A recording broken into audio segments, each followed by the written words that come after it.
Life after life. قرآن کریم میں بھی موت کو نیند سے تشبیہ دی گئی ہے۔ ڈاکٹر موڈی بھی اپنی کتاب کے صفحہ 11 پر موت کی مثال نیند سے دیتا ہے۔ موت کو شعور سے لاشعور میں اتر جانے سے تشبیہ دیتا ہے۔ اس تعریف کے مطابق جسم ختم ہو جاتا ہے لیکن انسان کی خودی سیلف زندہ رہتی ہے۔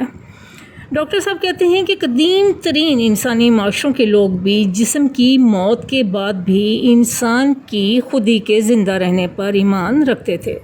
ڈاکٹر صاحب کہتے ہیں کہ انہوں نے نوٹ کیا کہ مختلف لوگوں کے بعد از موت مشاہدات تقریباً 15 کے قریب مشترکات ہیں۔ ایک آدمی موت کے ساتھ دور ہو رہا ہے، جیسے ہی وہ بہت انتہائی کرب کے نقطہ کو پہنچتا ہے یعنی مرتا ہے تو وہ سنتا ہے نے اس کو مردہ قرار دے دیا ہے۔ اس کے ساتھ انتہائی مہیب اور بیزار کرنے والا شور سننے لگا ہے، اونچی آواز والی گھنٹیاں سنائی دیتی ہیں اور اس تکلیف دہ حالت کے بعد اچانک اس کو پتہ چلتا ہے کہ وہ اپنے جسمانی بدن سے باہر نکل چکا ہے۔ اب وہ گرد و پیش کو نہ صرف دیکھتا ہے بلکہ جو کچھ ارد گرد ہو رہا ہے وہ اسے سمجھتا بھی ہے۔ اپنا مادی جسم بھی نظر آ رہا ہوتا ہے جیسے وہ از خود ایک تماشائی ہے، اور یہ بھی دیکھتا ہے اس کے بدن کو ڈاکٹر اور نرسیں ہوش میں لانے کی کوشش کر رہے ہوتے ہیں۔ اپنے جسم کی یہ حالت دیکھ کر وہ خود کو ایک بے قراری اور اضطرابی کیفیت سے دوچار پاتا ہے، لیکن کچھ وقفے کے بعد اس کی پریشانی جاتی رہتی ہے۔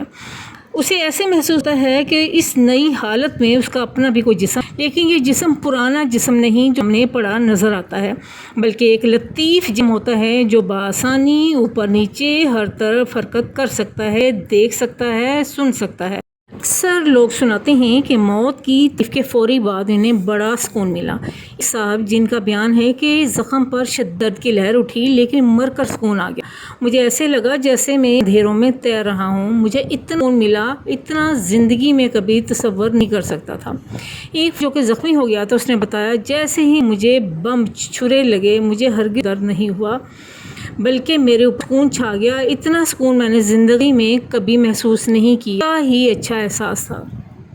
رسول اللہ صلی اللہ علیہ وسلم کا بھی ارشاد خدا پہچانتا ہے جو اس کو نہلاتے ہیں، کفن پہناتے ہیں، اس کا جنازہ اٹھاتے ہیں، اس کو قبر میں دفن کرتے ہیں، وہ ان کی باتیں سنتا ہے، جواب دیتا ہے، لیکن اس کی باتیں نہیں سنتے۔ ایک آدمی نے بتایا کہ جب وہ مر چکا تھا تو اس کے دیکھنے کی قوت ویژن بہت زیادہ طاقتور ہو گئی تھی۔ اس نے کہا کہ مجھے سمجھ نہیں آ رہا ہے کہ میں کس طرح اتنی دور تک دیکھ سکتا تھا۔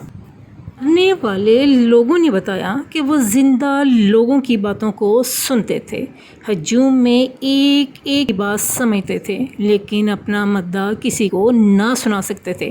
ایک خاتون نے اپنا مشاہدہ بتایا کہ میں لوگوں کو اپنے جسم کے ارد گرد کھڑے دیکھ رہی تھی، میں ان کی باتیں سن اور سمجھ رہی تھی، بلکہ مجھے ان کے اذہان کے خیال کا بھی علم ہو رہا تھا۔ میں ان کے بولنے سے پہلے سمجھ لیتی تھی کہ وہ کیا کہنے والے ہیں۔ قرآن کریم کی سورہ التکاثر سے بھی پتہ چلتا ہے کہ مرنے کے بعد انسان کے دیکھنے اور سمجھنے کی قوتیں بہت زیادہ تیز ہو جاتی ہیں اور اس پر اگلے پچھلے علوم کھل جاتے ہیں۔ فرمایا، دنیا میں تمہیں چیزوں کی کثرت کی ہوس نے غافل کر رکھا ہے،